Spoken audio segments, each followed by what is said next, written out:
Mga kaubayan, kamusta po? Si Kamanong po, inyong lingkod, ay nagbabalik po muli para po magkomento po sa inyo dito po sa Tambayang Makabayan. Samahan niyo po inyong lingkod, magkomentuhan na po tayo mga kaubayan. Komentuhan po natin mga tambay, ito pong isang pare mga kaubayan. Ito pong pare na ito po ay nabalita rin at umamin din na siya ay gumagamit ng pulburon. Napakatagal daw po niyang gumamit ng pulburon. Kaya po itong pari na ito, mga kabayan, ay unang-una hindi niya po magugustuhan ang galit at lumalaban para sugpuin ang pulburon, ang illegal na pulburon. Hindi po ba? At alam din po yata, at alam din po natin mga tamay kung saan po yata nakasuporta ang pari na ito. Ito pong pari na si Flaviano, mga kababayan, ay binabatikos po ang Vice President. At syempre alam naman po natin kung kaninong grupo itong pari na ito. Hindi kaya, mga kababayan? Ito po ang kumakalat po sa social media na pinag-uusapan na po, mga kababayan. Ang pahayag po ng isang pare, mga kababayan. At alam po natin itong pari na ito ay kasama rin po sa isa sa nakita natin na nasa impeachment. Yung nag-file po ng impeachment sa Vice President. Kasama rin po itong pari na ito, si Flaviano. Ito po mga tambay ang kanya pong pahayag na pinag-uusapan na po sa social media. Yan po mga kabayan, yung pari na yan. Ano po sabi ng pari na yan, si Flaviano? Ito ang Vice President ng bansa na nangangarap maging presidente. Mga kababayan, yan po ang ayong kay Flaviano. Ito ang Vice President ng bansa na nangangarap na maging presidente ng bansa. Mga kababayan, unbelievable. Hindi po ba alam ng pari na ito? O nagbobobobobohan lang? Nagpapakatanga lang?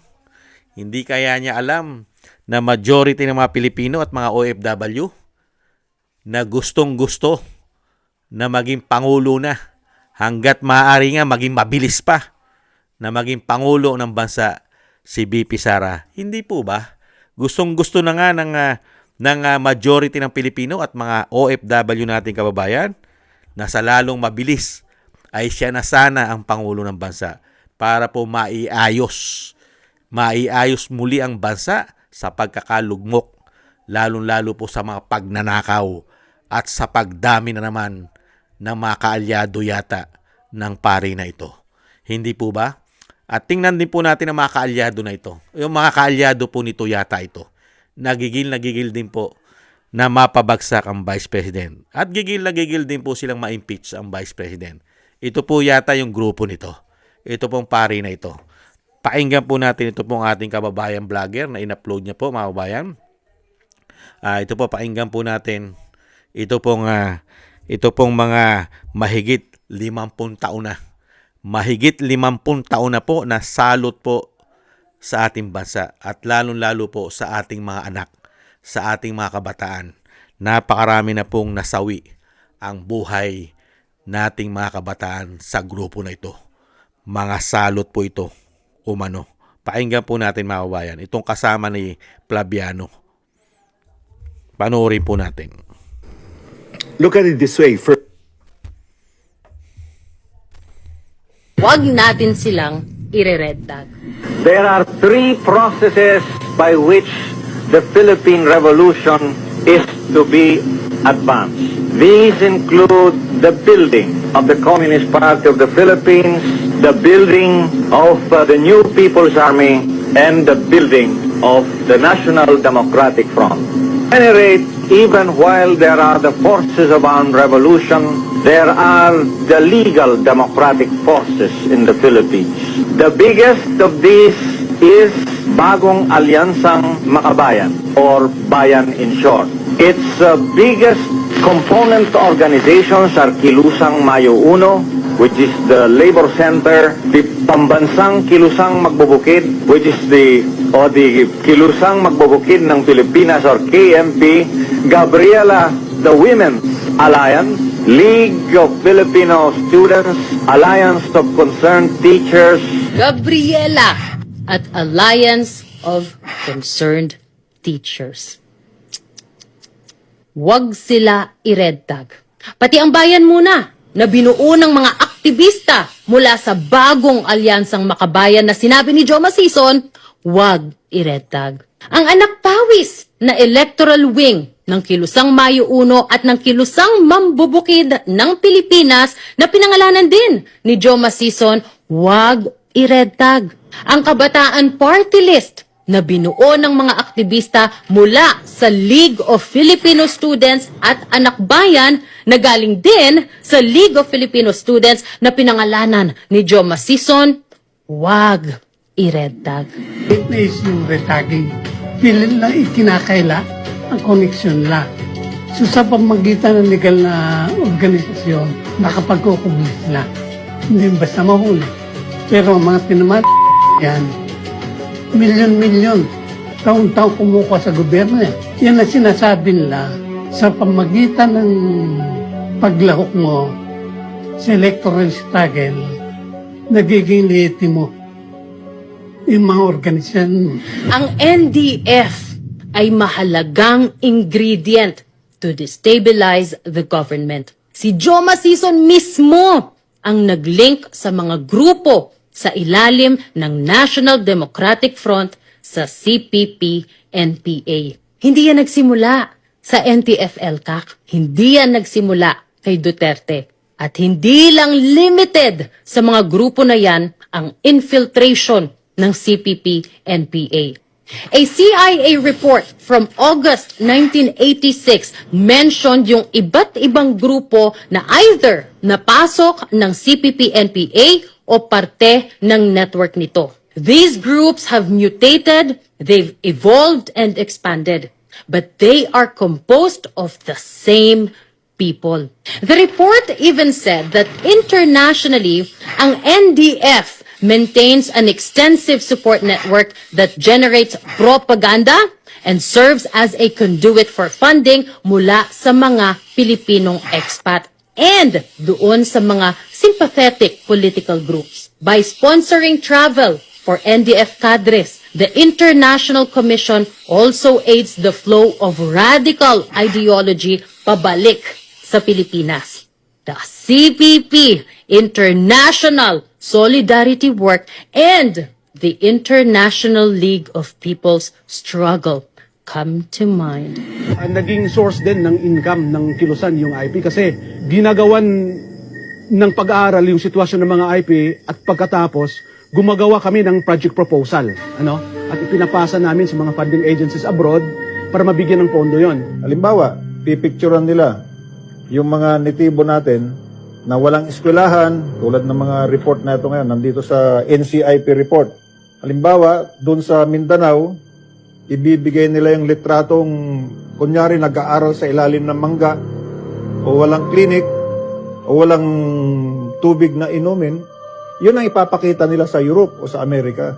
At ang kasunod nun ay pagkuha ng donasyon. So nakakakalap sila doon. Huwag natin silang ire-red tag. There are three processes by which Grabe, no? Yan pong grupo na yan po ang laging kasama ng pare na si Flaviano na nangangarap daw po na maging Pangulo ang isang Vice President Sara Duterte. Mga kabayan, yang grupo na yan na pinangalanan ni Joma na mahigit 50 taong salot na po sa ating bansa, na gusto na pong wakasan. Hindi lang po si Kamanong ang gusto nang mawakasan yan at mawala na po tuluyan niya sa ating bansa dahil never pong aasenso at uunlad ang ating bansa pagka meron pong mga grupo na ganyan. Hindi po ba? Mahigit 50 taon na po yung grupo na yan na sinasamahan ni Flaviano. Ito pong pare na si Flaviano, mga kabayan. Hindi po ba? Ibang klase po, hindi ba? Ibang klase po, mga tambay, itong pare na ito. Kaya po ano po ang maiisip natin dito sa pare na ito? Sige nga. Ito po ay nagsusuot lang po ng sinasabing siya'y banal. Ano kaya ang maitatawag mo sa pare na ito? Banal na aso o banal na kabayo? Umano. mga kababayan. Nagkukubli lang po. Hindi po ba? Kinukubli niya ang sarili niya sa likod ng simbahan. Hindi kaya? Mga kababayan, hindi naman po lahat ng pare ay katulad nito. Hindi naman po lahat ng pari sa simbahan ay katulad po nito ni Flaviano. Hindi ba? Unang-una, gumamit po siya ng napakatagal na pinagbabawal na pulburon. Hindi po ba? At nakita po ba natin na binatikos niya ang Pangulo na gumagamit din ng pulburon ayon din mismo sa kapatid na senadora. Nakita niyo po yun? Yung kauri niya, katulad niya, na gumagamit ng pulburon, ni hindi niya mabatikos at mabanatan. Dahil magkakampi na po silang lahat ngayon. Yung grupo po ni Joma at kasama po itong si Flaviano, magkakaisa na po sila. Yata umano, mga kababayan. At napakakapal po ng pagmumukha nitong tao na ito para sabihin niyang ito ang Vice President ng bansa na nangangarap maging presidente. Unbelievable. Kung yung kagrupo nga nyo yung kagrupo nyo na napakarami insertion, may issue pa sa PhilHealth, lalong nangangarap maging presidente yon. Isang damo ka lang issue nun. May issue pa na nagbabayad ng witnesses. Tanim witness umano. Hindi po ba? Billion-billion ang issue nun. At pinababalik pa mismo ng COA yung issue niya sa PhilHealth na billion-billion din po. Hindi po ba? Mga kababayan, mas matinding mangarap yun. Samantalang ang Vice President, mga kababayan, taong bayan mismo. Majority ng taong bayan, mga OFW, gustong-gusto nang makabalik at maluklok ang isang Duterte na katulad ng Vice President Sara Duterte. Dahil wala po tayong napala. Bagkus, nagdusa tayo. Nagdusa at binaon tayo sa kahirapan at pagkakautang. Bagsak na ekonomiya. Pinahirapan tayo. Bumalik na naman ang isang damukal na krimen. Mga kriminal, mga addictus, mga drug lord. Nagbalikan na naman lahat. Mga smuggler, mga makakaliwa. Hindi po ba? At lalong-lalo pinagaharian na naman tayo ng mga oligarkiya umano at ng mga magnanakaw na politiko sa ating bansa. Bakit hindi mo magugustuhan ng isang Duterte kung katulad nito ang mapagkikita mo araw-araw, itong grupo ni Flaviano at itong pari na ito ang mapagkikita mo? Sige nga, isa kang matino na mamamayang Pilipino, isa kang sumusunod sa batas, nagbabayad ka ng tamang buwis, tapos makikita mo na ganitong klase lang ang mga tao na grupo na nasa gobyerno. Unbelievable. Hindi mo ba magugustuhan na mawala na yan? Ma-abolish na yung grupo na yan? Hindi po ba? Hindi ang Vice President ang dapat mawala sa politika. Sila ang dapat mawala. At kung magiging presidente po ang Vice President, yan po ang napakasarap ipatapon. Ipatapon po yan mga tambay at huwag nang pabalikin sa Pilipinas. Hindi po natin kailangan ng mga ganyang klaseng tao sa ating bansa. Umano, mga kababayan. Yan po mga kababayan, ang komento po natin dito po sa kumakalat na ang Vice President daw po ay nangangarap maging presidente. Ayon po sa isang pare. Umano. Maraming salamat po mga tambay sa mga nagusto po na ating tambay mga kabayan sa YouTube at TikTok. At ganun din po sa ating mga subscribers. Thank you po sa inyo at sa patuloy po nagsusubscribe. Maraming salamat po sa inyo. Mabuhay po kayo. At ganun din po sa mga nagko-comment, like, share, and subscribe. Thank you po sa inyo. Shoutout po sa inyo lahat. At thank you rin po at shoutout po sa nagbibigay po ng biyaya sa inyo pong lingkod. Thank you po kay Tatay Nick ng Canada, Eric Hershio ng Canada. Ako si Pilam, si Annie Jo, Balance Vision TV, Gayat Chena, Jesus Valdepena, Kingston ng Hong Kong, si Jake Yahut ng California, USA, Gina Ray ng Berlin, Germany, Julieta Silona ng Sydney, Australia, Baby Roman at Ate Isa ng Cagayan. Maraming salamat po sa inyo mga kabayan at ingat-ingat po kayo lalo-lalo po sa inyo po mga paggawa. At syempre po mga tambay, taste lang po tayo at hindi naman po sila panghabang buhay ang mga tao na yan na nagpakasama po dahil po sa mga pangsariling interes at kagahaman sa kapangyarihan at sa pera ng taong bayan. Taste lang po tayo mga kabayan. At meron din naman pong kalalagyan ng mga taong yan. Mula po sa inyong lingkod mga tambay, lahat po tayo maingatan at lalo-lalo po sa kapahamakan.